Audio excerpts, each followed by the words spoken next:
Hello guys! Welcome to my YouTube channel. Today, i-share ko sa inyo kung paano nga ba mag-edit ng video sa CapCut.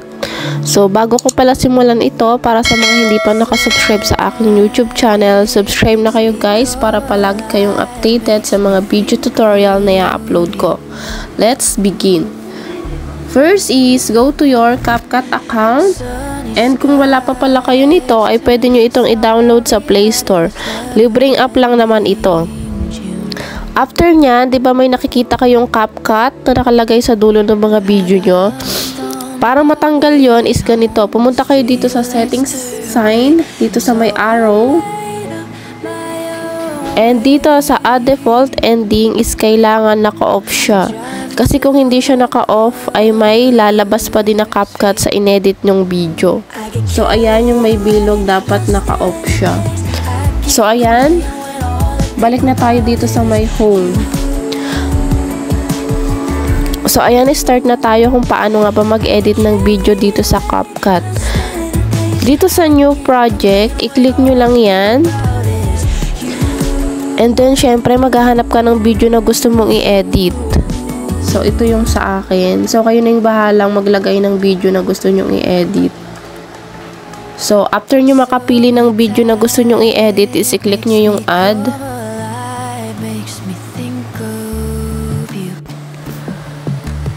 So, yung sa akin kasi is about sa mga cooking serye, yung mga ina-upload ko sa aking mga Facebook page o kaya yung sa aking Reels.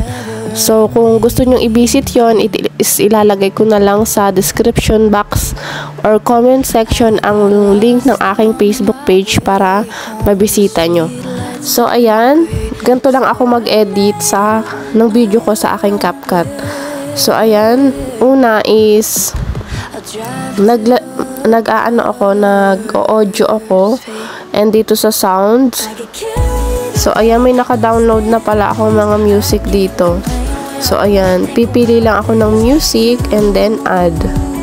So, after nyan, pwede nyo siyang lagyan ng volume. So, ayan. So, ayan, and then speed. Yung sa ano pala, sa video mismo is pwede mo siyang pabilisin. Yan. Click mo lang yung speed and then yung normal. So, ayan. 1.5. So, i-check nyo lang siya. Then, after nan is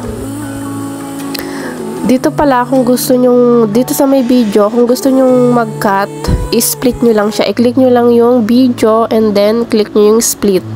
Kung may gusto kayong burahin, then tansyahin nyo na lang kung saan nyo gustong, kung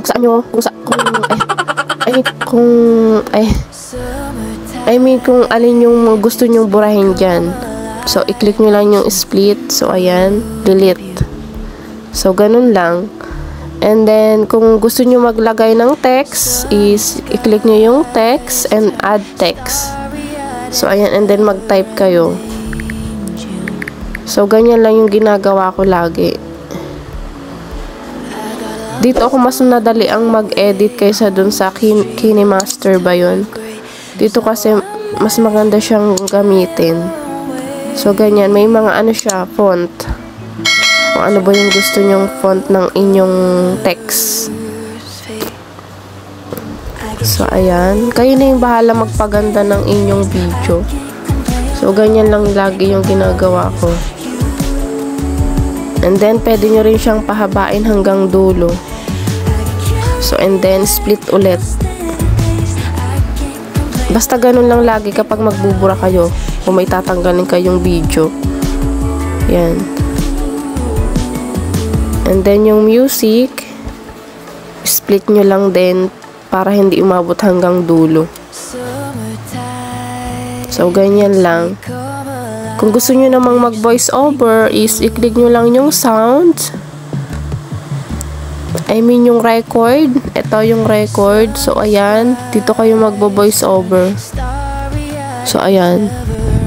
Diyan, magsasalita lang kayo.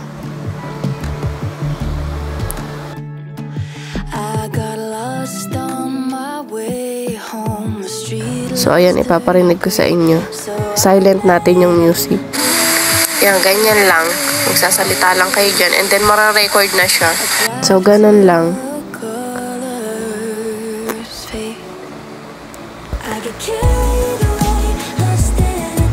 And then, dito pala sa ratio, pwede din pala kayo dito mag-edit ng pang YouTube nyo. So, ayan. Dito talaga ako nag-e-edit. Dati sa KineMaster ako nag-e-edit. Pero, mas nagandahan talaga ako dito sa CapCut application. So, ayan. Dito yung dito sa ratio, i-click nyo lang yung ratio and then makikita nyo na yung mga size ng inyong pwedeng edit na video. Meron dito pang TikTok, pang YouTube, yan. So, ayan, meron pang Facebook, yan, pang Reels nyo. I-click nyo lang siya and then, yan, maiiba na siya, oh. Yan. May mga filters din pala dito kung gusto nyo baguhin ng kulay yung inyong mga video. So, ayan, i-click nyo lang yung filters. So, ayan, diyan kayo pipili, oh. Marami siya. Maraming pagpipilian. So, kayo na yung bahala magkakalikot ng, nitong application na to kasi madali lang naman siya.